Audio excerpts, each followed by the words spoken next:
दोस्तों आज मैं आप लोगों के साथ में अपराजिता के पौधे को शेयर करूंगी।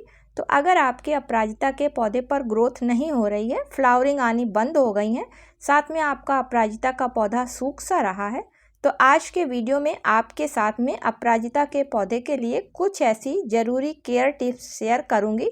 और इन बातों का ध्यान रखना भी अपराजिता के पौधे के लिए काफ़ी ज़रूरी होता है, तभी यह पौधा अच्छी तरीके से ग्रोथ करने के साथ में फ्लावरिंग करता है और नई नई ब्रांचों को भी निकालता है। इसी के साथ में मैं दो ऐसी फर्टिलाइज़र्स भी आपको बताऊंगी जिनका इस्तेमाल करने से अपराजिता के पौधे पर फिर से नई ग्रोथ के साथ में फ्लावरिंग स्टार्ट हो जाती है। तो ये क्या चीज़ है, किस तरीके से इसकी देखभाल करनी है और किस तरीके से इन फर्टिलाइज़र्स का इस्तेमाल करना है, चलिए आगे वीडियो में देखते हैं। नमस्कार दोस्तों, मेरे YouTube चैनल पर आप सभी लोगों का हार्दिक स्वागत है। तो दोस्तों सबसे पहले अपराजिता के पौधे को अगर आपने छोटे गमले में लगा रखा है तो अपराजिता का पौधा तो बढ़ेगा, साथ में घना भी होगा, लेकिन उस पर फूल नहीं आएंगे क्योंकि अपराजिता का पौधा एक बेल वाला पौधा है और जितने भी बेल वाले पौधे होते हैं उनको बड़े गमले की ज़रूरत होती है क्योंकि वो बहुत तेज़ी से ग्रोथ करते हैं। तो जब भी आप अपराजिता के पौधे को घर में लगाएं तो कम से कम 12 इंच से छोटे गमले में ना लगाएं, क्योंकि इससे छोटे गमले में लगाने पर अपराजिता के पौधे पर या तो फूल आएंगे ही नहीं या फिर आएंगे तो एक दो आकर रह जाएंगे। दूसरी चीज़ ध्यान देनी है कि अपराजिता का पौधा पूरी तरीके से धूप वाला पौधा है और इसको 5 से 6 घंटे से कम की धूप अगर मिलती है तो ये पौधा हरा भरा बना रहेगा, लेकिन इस पर कलियां नहीं बनेंगी।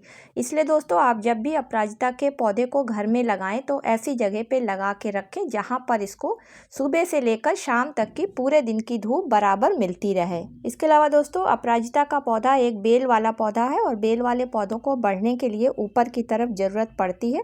इसलिए जब भी आप गमले में अपराजिता का पौधा लगाएं तो उस पौधे को बढ़ने के लिए लकड़ियों का सहारा जरूर दें।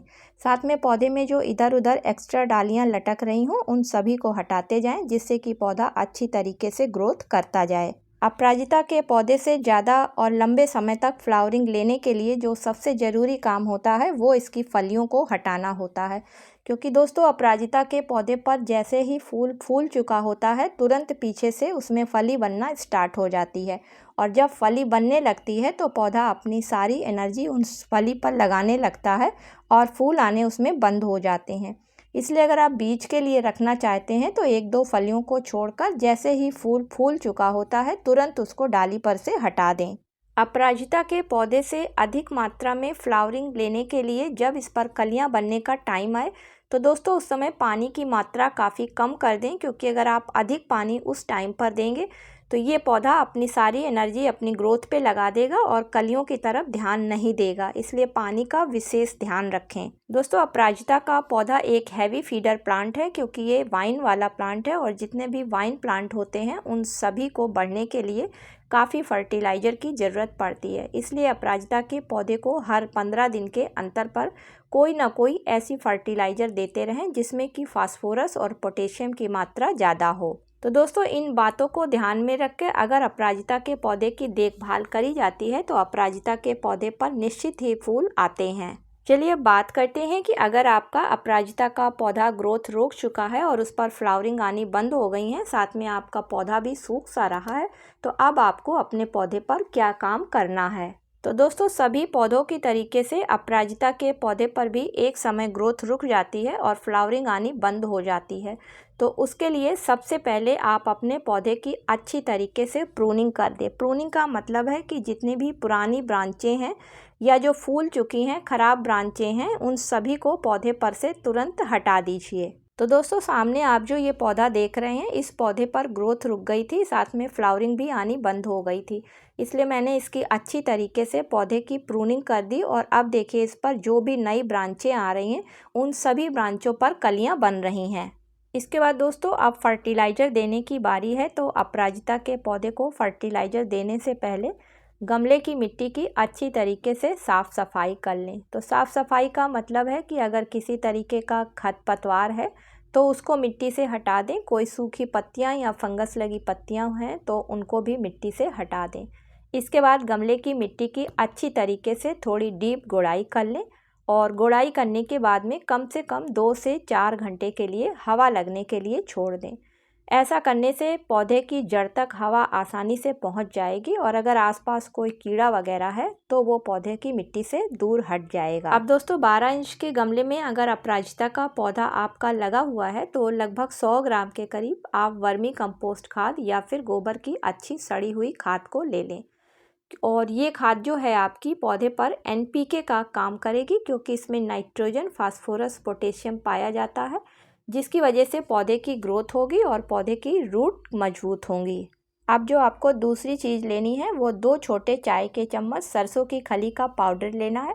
तो दोस्तों इसमें भी बहुत अधिक मात्रा में फास्फोरस और पोटेशियम पाया जाता है, जिसकी वजह से पौधे का रूट सिस्टम मजबूत होता है और पौधे पर पोटेशियम की वजह से फ्लावरिंग जल्दी स्टार्ट होती है। अब इन दोनों चीज़ों को अच्छी तरीके से मिलाकर गमले की मिट्टी में डाल देते हैं और ऊपर से दोस्तों अभी इसमें पानी नहीं डालना है।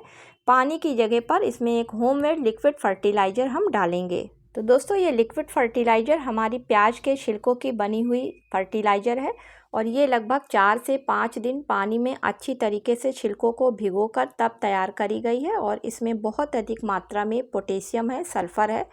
तो दोस्तों प्याज के बने हुए छिलकों की जो फर्टिलाइज़र होती है उसमें पोटेशियम के साथ साथ सल्फ़र की भी काफ़ी अधिक मात्रा होती है और सल्फ़र का काम होता है पौधे की मिट्टी से और पौधे की जड़ों में अगर किसी तरीके के इंसेक्ट वगैरह लगे हैं तो उसको वहाँ से हटाना, क्योंकि अपराजिता के पौधे की जड़ों में अक्सर गांठ बन जाती हैं और उन गांठ्स में बैक्टीरिया आ जाते हैं जो कि पौधे की सारी एनर्जी लेते रहते हैं और पौधे की ग्रोथ को रोक देते हैं। तो जब इस फर्टिलाइज़र का इस्तेमाल हम करेंगे तो पौधे में अगर किसी तरीके के बैक्टीरिया वगैरह पनप रहे हैं जो पौधे की ग्रोथ को रोक रहे हैं तो वो इस सल्फ़र की वजह से हट जाएंगे। हर 15 दिन के अंतर पर इन दोनों ही तरीके की फर्टिलाइज़र्स का अपने अपराजिता के पौधे पर अगर आप इस्तेमाल करते हैं तो आपके भी पौधे पर मेरे पौधे की तरीके से बर्ड्स ही बर्ड्स बन जाएंगी। तो उम्मीद करती हूँ कि आज का वीडियो आप लोगों को पसंद आया होगा। दोस्तों पसंद आया हो तो इसे लाइक और शेयर करिएगा। मिलती हूँ किसी अगले वीडियो में किसी नई जानकारी के साथ में। तब तक के लिए दोस्तों हैप्पी गार्डनिंग।